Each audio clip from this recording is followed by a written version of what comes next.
warahmatullahi wabarakatuh.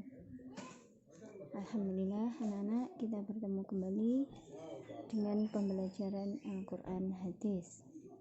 Nah, sebelum kita mulai pembelajaran pada hari ini, marilah kita berdoa bersama-sama terlebih dahulu. Bismillahirrahmanirrahim. Terima kasih. Baiklah, sebelumnya di pertemuan 1, 2, dan 3 kita sudah membahas tentang hukum bacaan mad, baik itu mad iwad, mad lain, dan mad arid lis-sukun. Nah, dan untuk pertemuan kali ini kita akan membahas tentang berbagi infak dan sedekah. Untuk itu, pahami materi yang akan saya berikan berikut ini. Bab tentang rizki. Ketika kalian mendengar kata rizki, apa yang kalian pikirkan? Apakah uang? Ya, bisa jadi itu salah satunya. Tetapi tidak hanya itu, bahkan senyum pun, bisa senyum itu merupakan sebuah rizki. Bisa kumpul bermain dengan keluarga, teman, itu adalah rizki. Nah, sebagai orang yang beriman, lalu bagaimana sikap kita terhadap rizki tersebut? Bagaimana kita memperlakukan rizki tersebut? Lalu apa keuntungan bagi orang-orang yang menginfakkan rizki yang telah ia dapatkan? Nah, maka dari itu, setelah ini kita nanti akan mengetahui pertanyaan-pertanyaan tersebut, yaitu dalam isi kandungan Quran Surat Al-Fajr ayat 15 sampai dengan 18. Baik, pengertian infak. Infak berasal dari kata anfaqa yunfiqu, yang artinya membelanjakan atau membiayai yang berhubungan dengan perintah-perintah Allah.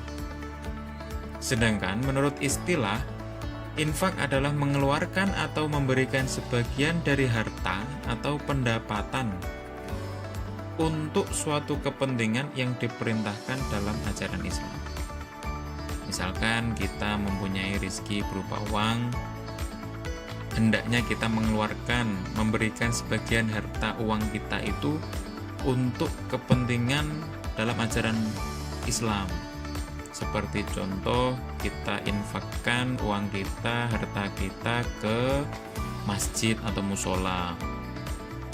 Bisa juga kita infakkan sebagian dari rezeki kita untuk membantu fakir miskin. Nah, itu sedikit pengertian tentang infak.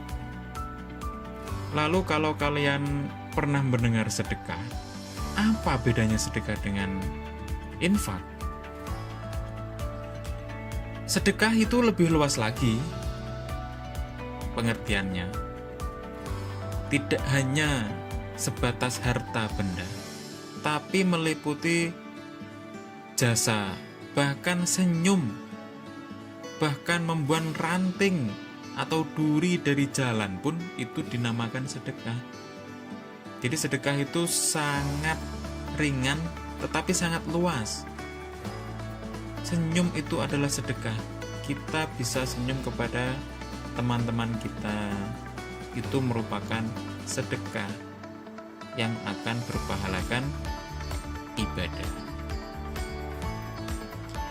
Kemudian infak dan sedekah dianjurkan dengan harta yang baik.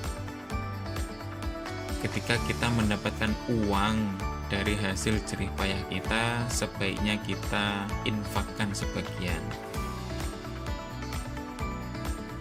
Tapi jangan sampai dengan harta atau harta benda yang tidak baik. Misalkan uang dari mencuri lalu kita sedekahkan.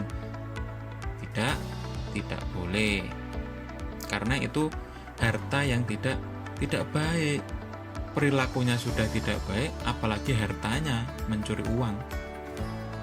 Sudah tidak baik kok malah disedekahkan. Nah, itu tidak baik. Nah, di dalam surat Al-Baqarah ayat 267 disebutkan, hai orang-orang yang beriman, nafkahkanlah di jalan Allah sebagian dari hasil usahamu yang baik-baik dan sebagian dari apa yang kami keluarkan dari bumi untuk kamu. Dan janganlah kamu memilih yang buruk-buruk lalu kamu menafkahkan daripadanya, padahal kamu sendiri tidak mengambilnya, melainkan dengan memicingkan mata terhadapnya. Dan ketahuilah bahwa Allah Maha Kaya lagi Maha terpuji. Nah, dari ayat tersebut kita mengetahui bahwa ketika kita berinfak, ketika kita bersedekah harus dengan harta yang baik. Lalu kepada siapa kita berinfak dan bersedekah? Nah, di dalam surat At-Taubah ayat 60 disebutkan, sesungguhnya zakat-zakat itu hanyalah untuk orang-orang fakir, orang-orang miskin, pengurus-pengurus zakat, para mu'alaf yang dibujuk hatinya untuk memerdekakan budak, dan orang-orang yang berhutang untuk jalan Allah, dan untuk mereka yang sedang dalam perjalanan atau musafir, sebagai suatu ketetapan yang diwajibkan Allah. Dan Allah Maha mengetahui lagi Maha bijaksana. Boleh kita berinfak, bersedekah kepada musafir. Musafir itu ketika melakukan perjalanan pada zaman dahulu itu membawa bekal seadanya. Ketika melakukan perjalanan jauh dan kebetulan bekal yang dibawa itu habis, maka dia membutuhkan bantuan. Nah, kita yang mempunyai sebagian harta yang lebih, sehendaknya kita bersedekah kepada musafir atau yang lain dari golongan-golongan yang telah Pak Fale sebutkan. Nah, sebetulnya harta itu adalah ujian. Harta itu bisa uang, harta itu bisa keluarga, harta itu bisa teman, semuanya itu adalah ujian. Nah, di dalam surat Al-Fajr ayat 15-18 yang artinya, adapun manusia apabila Tuhannya mengujinya lalu dimuliakannya dan diberinya kesenangan, maka dia berkata, Tuhanku telah memuliakanku. Adapun bila Tuhan mengujinya lalu membatasi rezekinya, maka dia berkata, Tuhanku menghinakanku. Sekali-kali tidak, sesungguhnya kamu tidak memuliakan anak yatim dan kamu tidak mengajak memberi makan orang miskin. Jangan sampai kita hanya mendekat kepada Allah ketika kita hanya membutuhkan saja. Ketika kita senang itu harus ingat kepada Allah Subhanahu wa Ta'ala. Itu bentuk syukur kita kepada Allah. Nah, hadis riwayat Ibnu Majah dan Abi Hurairah, Rasulullah Shallallahu Alaihi Wasallam bersabda, sebaik-baik rumah seorang muslim adalah rumah yang di dalamnya ada anak yatim yang diasuh dengan baik.